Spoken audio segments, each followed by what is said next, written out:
Hi, Tom. It's a pleasure of seeing you in Poland. It's a big privilege for us to have famous person like you and giving us the option of meeting you personally, talking to you. And right from the beginning, I would like to say thank you very much for joining the technical conference. Thank you for having me here. I've looked forward to this. I think it's a great conference. I think this is one of the more rapidly developing dive markets. I think there's a lot of promise here. There's a lot of good people here. Great attitudes in the divers. So I'm very delighted to be here. I hope to come back again many times. Excellent, thank you. Tom, obviously, all people from technical diving know you pretty well, but some new younger divers, obviously you are the diving legend. However, they had no chance to meet you personally or know a bit more about you. So tell us, how did it start? How did everything started? Okay. Wow, that's a pretty good question. If you go back to my very good early interest in diving, period, when I was 9 years old, I read a book on a hard hat diver. I decided at age 9 I was going to be a diver. So many years later, I went to the military and I became a diver. Uh, After I got out of diving, I became very interested in what we now call technical diving. I had read a book by Bill Royal and Eugenia Clark on how he almost killed himself on a cave dive. He gave a lot of good advice. One of the advice he says, wear plenty of weight so you don't get stuck on the roof. Well, I duplicated what he took. I took his advice on that first dive only, and I got myself buried in the mud. I almost came as close to dying as he did, so I decided after that there's got to be a better way. The weight belt goes, let's find out how we can float. And from that, my early interest in diving and cave diving and wreck diving and all that evolved. And so basically from the time, I guess from 1963 when I got out of service onward, it was my driving interest was in diving and technical diving more so than anything else. I became an instructor.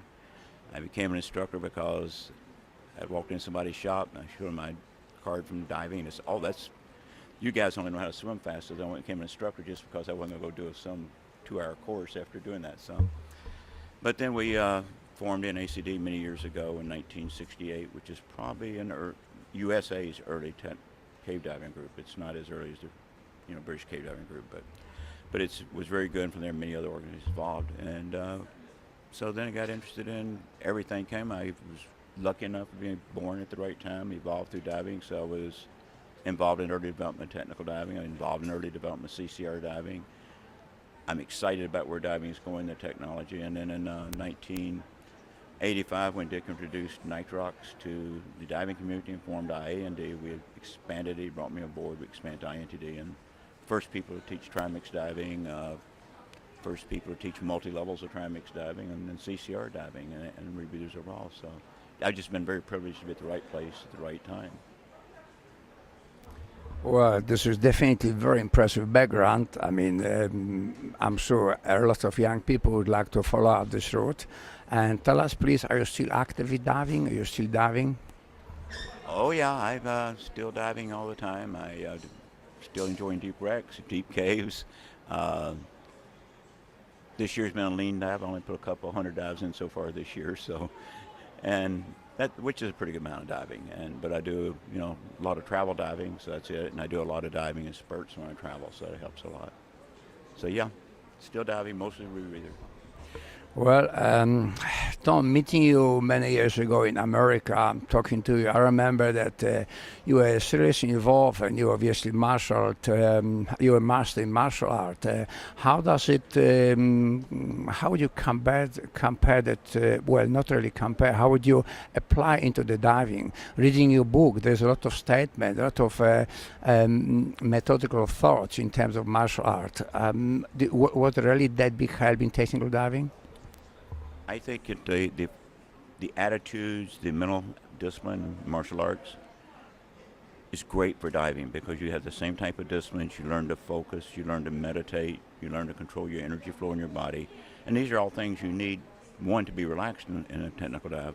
But if you have an emergency, they're very critical in being able to maintain your comfort level and all. So I think it's a great asset. I also think if you look at a lot of the people, such as Czech Exley, who is a very famous cave diver before he died. And same thing, he was a heavy-duty martial artist. He'd take those same philosophies and apply it to him, the focus and all. So Yeah, I think it's a great contribution to you as a diver. I don't think you have to be a martial arts to be a diver, of course, but it's been my love since I was 9 years old. So Well, very encouraging. Tom, obviously we're very pleased and privileged that you attend our conference. Tell us, was there more like a courtesy visit, or you, of course, see some further development and working with Polish people of INTD, and you have some further plans with us? oh, I'm very excited to be here. It wasn't a courtesy visit; it was a visit I really wanted to do by honor. I was delighted when I was invited to come. Thank Tomas for bringing me over. Uh, I think this is a huge market. I think it's a developing market, and I plan on just spending a lot of work here with INTD and other people and see what we can do to develop. You've got some very exciting, and you've also got some extremely enthusiastic people, and that helps a lot because they want to do things, and hopefully they will take the time to learn and take steps in doing them. So, but I think it's a great market, and I think it's a great set of people, and I hope I'm back here many, many, many, many times. I'd love to come back and dive some of the wrecks, so I'm looking forward to it. Well, developing technical diving all over the world, basically the founder of INTD.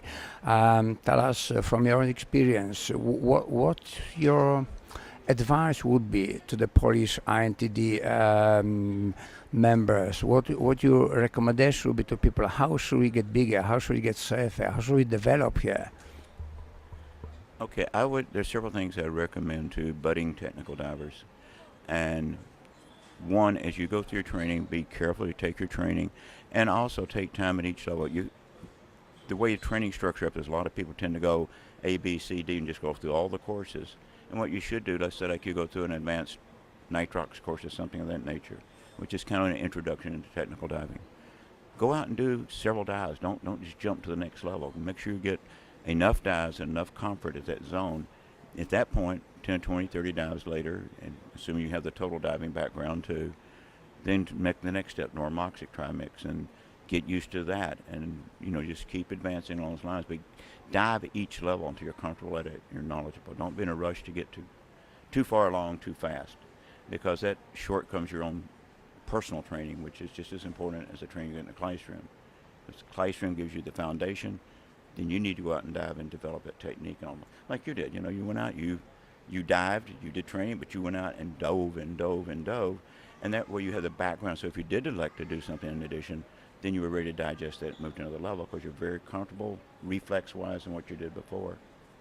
I mean, I can see a lot of new technical divers today because we're doing things now 20 years ago you couldn't do. We didn't have the technology to do it. And I can see, I'm a new diver. I'm going to go technical diver. I want to do that 120-meter dive out there, but it takes a long time to get to where you're ready to do a 120-meter dive. So take your time, get trained, gain experience every step of the way. Excellent. This is so much for the technical divers. And would you recommend someone to do the transition from recreational diving into technical? Obviously, we find that technical diving is becoming very trendy, very fashionable nowadays. So obviously, a lot of people from the recreational field trying to move into the technical. Any recommendation from the master? Well, again, my master, I would come back and repeat. Basically, what do I go? If you take another level of training, like advanced nitrox or advanced recreational trimix, one I would recommend, which is the same course but different gas and a little bit deeper diving. You dive to 48 meters on the advanced recreational trimix, where you can do 42 on advanced nitrox. But those are introductions to technical course, and that's the one I would start with. Take that, get comfortable, then be ready to move up, just like we said before, because you got to get that experience, and don't be in a rush. Go out and make sure you enjoy everything you do first. Look at the equipment choices. You've got a lot of advantages that didn't exist not that long ago. You may elect to go to rebreathers early. If you think you're going to be interested in rebreathers, the time to do it is at the time you do the advanced recreational trimix and make it switch right then to a rebreather. Or today you can even start diving on a rebreather if you can afford it. And if you're going to be a rebreather, that's probably really good because you only learn basic skills then. And when you get to merging skills, you can merge into them. So look at the equipment, the selection. What do you want to do? What has the advantage? I personally think I'm a rebreather enthusiast from day one. So I think it's good because if you're disciplined enough to dive it correctly, then you have all this time pressure stress is off of you. Your decompression is better. You're a little bit warmer. There's just an awful lot of advantages to do it. Downside, of course, it's a little bit more expensive to get. Once you get in gas diving, it's cheaper because it pays for itself. Well, thank you very much. I very appreciate you kind enough to give us the interview. I understand your very pretty schedule. And again, thank you very much for visiting us in Poland. It's a privilege of having you here. And hope to have a long dives together with you. Thank you very much.